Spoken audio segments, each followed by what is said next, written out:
Let's be honest, when you first start out, you might not know where to start the haircut, how much to take off, what's the finished result gonna look like. In this video today, I'm gonna walk you through a couple principles that can help you not only start, but then confidently move through the rest of the haircut from start to finish so that you can get done in a timely manner, control the shape, and see a polished final result that can make you confident as you continue to progress in this industry. Enjoy.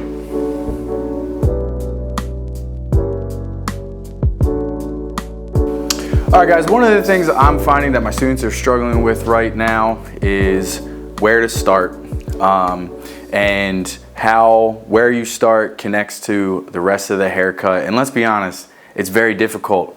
So today we're going to talk about some key principles that can get you started to follow through with your haircut confidently to get to the end result, to finally see what it produces. Because that's what's going to happen as you continue to cut and cut and cut and cut from start to finish, and clients come back to you. That is going to help solidify your vision for the end result for haircuts. But first we got to get started. So one of the key principles I teach my students is reference points. Reference points gives you and the client an area to agree on where you're going to cut the hair to, which can tell you the amount you're going to take off, and then your job is to know then how it's going to travel through the rest of the haircut. So one of the areas I like to touch base on with my students that's the easiest is we start in the bang, and we're going to use reference points such as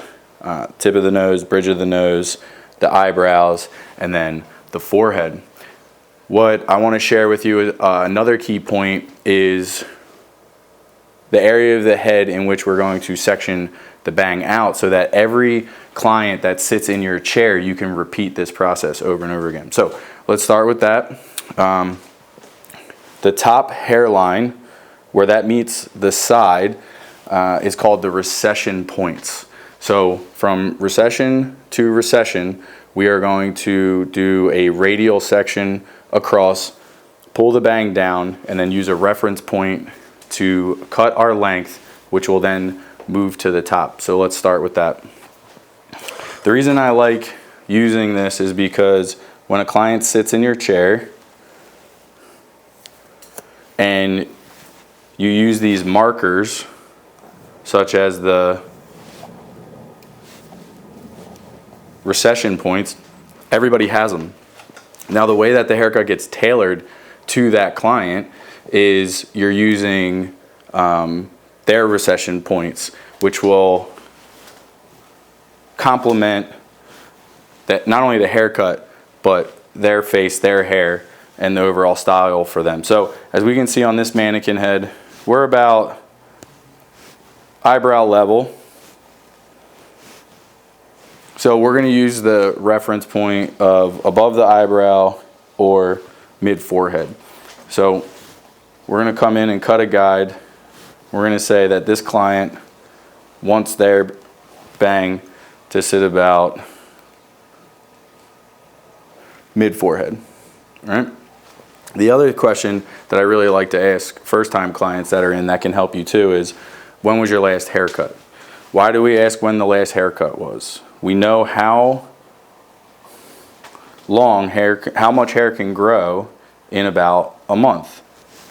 So if we know that hair can grow a quarter to a half inch a month, as I'm seeing the length of the hair, and if their haircut was within 4 weeks, I can also use that question as a reference to take off the amount of hair too while starting in the bang area. All right. So as I pulled that down, I want to make note, I started in the middle with a controlled section, little tension. So I want the hair to sit as it would. I'm not pulling it down. You know that hair is elastic and it'll bounce back up, and then when it dries, it's also going to shrink as well. So I don't want to add tension and cut it too short. So now that we just cut that, we're going to take our center profile guide,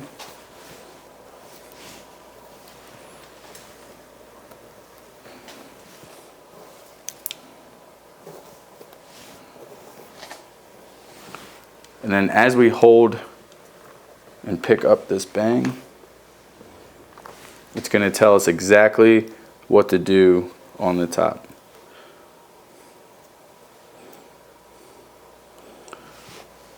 So here's the guide that we just cut, placed on the forehead in the reference area that we wanted.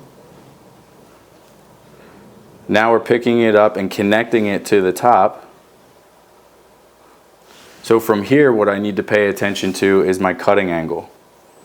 I'm bringing the bang straight up, so I'm over directing it slightly to keep the length appropriate to match the top.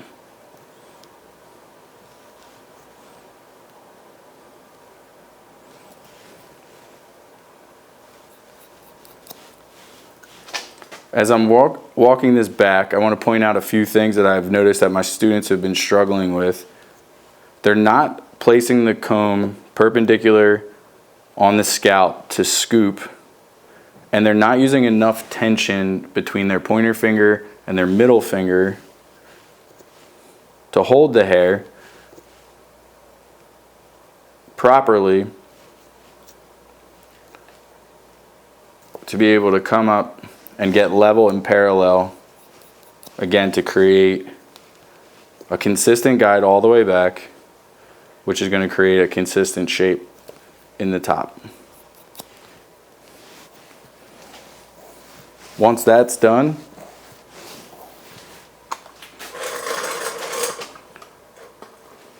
we can then take the top and split it directly down the middle, because now we have an entire guide, and then we can break the head into two. So in the bang,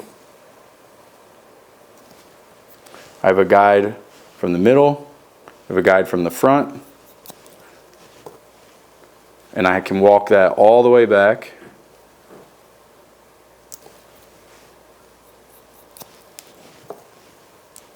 Confidently.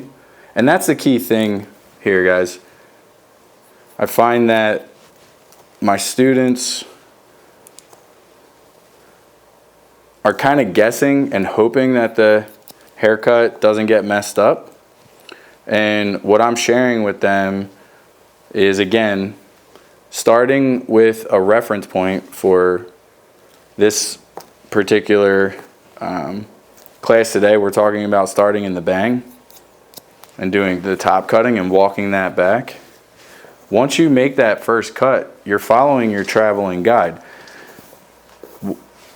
While I'm doing this, I'm trying to share with you guys areas, again, comb to the scalp with some pressure to be able to pick the hair up, pressure between the pointer and middle finger to hold the hair properly, and then achieving that appropriate cutting angle.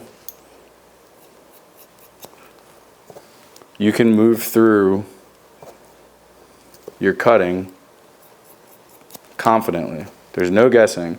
I have two guides, one from the center, one from the front. Those two match up, you know you're golden.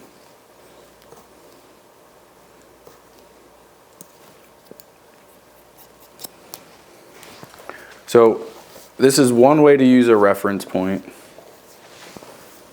One way to use areas of the head to tailor the haircut to the client sitting in front of you, which means you could do this same style, same cut on 5 different people and tailor it to them just by using the areas of their head that match for the recession lines, and then again on their reference points.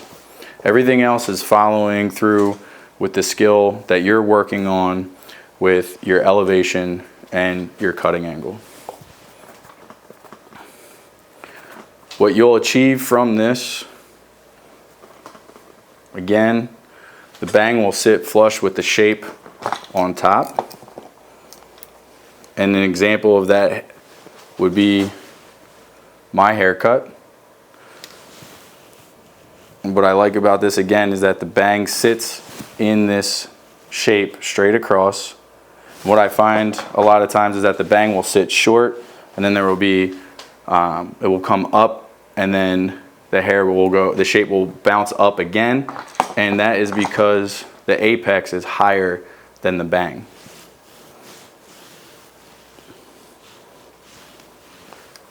So aesthetically, this is going to be very pleasing. The shape is going to be super consistent, and when they go to style it, it's going to be extremely easy for the client to mimic what you're doing behind the chair at home, which is very key. So next time you guys are trying to figure out where to start for the cut, for the style, try using the bang, and then use a reference point. And also don't forget to ask when their last haircut was, because you know that hair can grow 1/4 to a 1/2 inch a month, and that's a great place to start. As you can see, the top cutting when moving through with a system, the bang, center profile, splitting it down the middle, widening it, it doesn't take that long. So if I need to check in on the top cutting, I will take a break in the cut to consult with my client to make sure that they're happy with that length. And if they need to go slightly shorter, we can do it within an amount of time that we can still move through our time slot and be done on time and give them exactly what they want. So guys, again, few key principles that would work on any client and for most haircuts. So hope you enjoyed this, and like always, grab a mannequin, grab a friend, try it out. If it helped, please leave a comment, and if you want to see anything else in the future like this that's helpful, hit us up. Have a great day.